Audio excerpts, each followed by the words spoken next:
নমস্কার বন্ধুরা, আমার চ্যানেল কুকিং.com-এ তোমাদের সকলকে স্বাগত জানাই।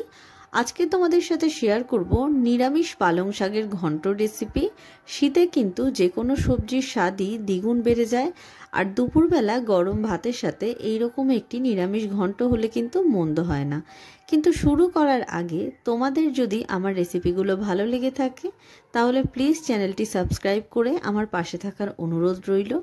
তো চলো শুরু করা যাক পালং শাকের ঘন্টর রেসিপি। দেখো, সবার প্রথমে আমি এখানে পালং শাক ভালো করে ধুয়ে এইভাবে কেটে নিয়েছি। পালং শাক তো জানোই একটু বড় করে কাটলেও কোনো অসুবিধা হয় না, তো আমি ভালো করে দেখো এইভাবে কেটে নিয়েছি। এরপরে আমি এখানে কিছু সবজি নিয়েছি গাজর, মূলো, সিম, কুমড়ো, আলু, বাঁধাকপি, কাঁচা লঙ্কা আর বেগুন। তো দেখো সমস্ত সবজিকে কিন্তু আমি এইরকম লম্বা লম্বা করে কেটে নিয়েছি। তোমরা যে কোনো শেপেই কাটতে পারো, তাতে কোনো অসুবিধা হবে না। তো এই সমস্ত সবজিগুলো আমি ভালো করে ধুয়ে নিয়েছি। এরপরে কড়াইতে পরিমাণ মতো তেল দিয়ে দেখো আমি এখানে প্রায় 8 থেকে 10টা বড়ি একটু লাল লাল করে ভেজে তুলে নেব। গ্যাসের ফ্লেমটা এই সময় হাই রাখবে। তো দেখো ভালো করে লাল হয়ে যাওয়ার পরে ভেজে তুলে নিলাম। এরপরে আমি আলুগুলোকে একটু ভেজে নেব। যেহেতু নতুন আলু তাই আমি হালকা করে একটু ভেজে নিচ্ছি।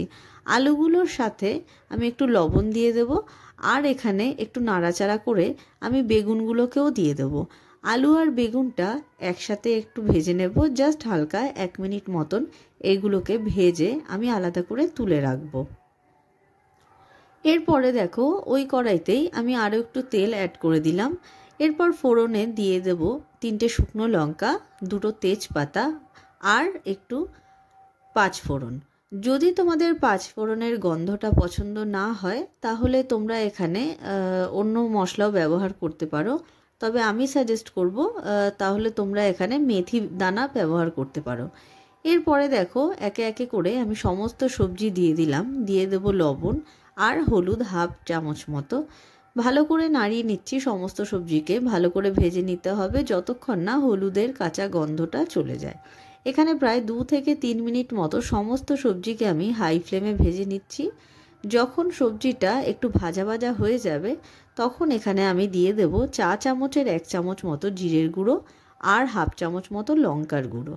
তো দেখো আবার ভালো করে ভেজে নিচ্ছি। প্রায় 2 থেকে 3 মিনিট মতো এটাকে ভালো করে হাই ফ্লেমে ভেজে নিতে হবে।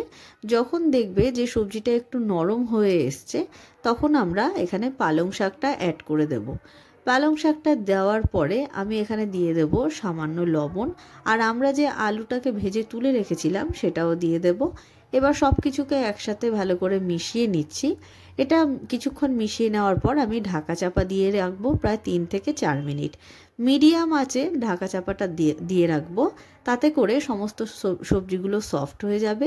এরপরে দেখো একে একে আমি বড়ি, কাঁচা লঙ্কা, বেগুন সমস্ত কিছু দিয়ে আবার ভালো করে নাড়িয়ে চাড়িয়ে নিচ্ছি। এটা একটুখানি নাড়িয়ে চাড়িয়ে আবার আমি এটাকে ঢাকা চাপা দিয়ে রাখবো প্রায় 3 থেকে 4 মিনিট। এতে করে সমস্ত কিছু খুব ভালোভাবে সেদ্ধ হয়ে যাবে। আর এরপরে আমি ঢাকা চাপাটা খুলে এখানে দিয়ে দিলাম সামান্য চিনি। তোমরা তোমাদের রিকোয়ারমেন্ট অনুযায়ী দিও, যেমন তোমরা মিষ্টি খেতে চাও। আর দিয়ে দিলাম 1 চামচ মতো চালের গুঁড়ো। যদি তোমাদের কাছে চালের গুঁড়ো না থাকে তাহলে তোমরা স্কিপও করতে পারো। আমি এখানে দিয়েছি, এটা অ্যাড করলে সবজিতে একটু আঠা আঠা ভাবটা আসবে। তো ব্যাস, এটা 2 থেকে 3 মিনিট হাই ফ্লেমে ভালো করে নাড়িয়ে চাড়িয়ে নিলে আমাদের নিরামিষ পালং শাকের ঘন্ট একদমই রেডি। এটা গরম ভাতের সাথে বা রুটির সাথে, পরোটার সাথে, যে কোনো কিছুর সাথেই তোমরা এনজয় করতে পারো। যদি ভিডিওটি ভালো লেগে থাকে তাহলে চ্যানেলটি সাবস্ক্রাইব করো আর ভিডিওটিকে একটি লাইক করো। Thanks for watching.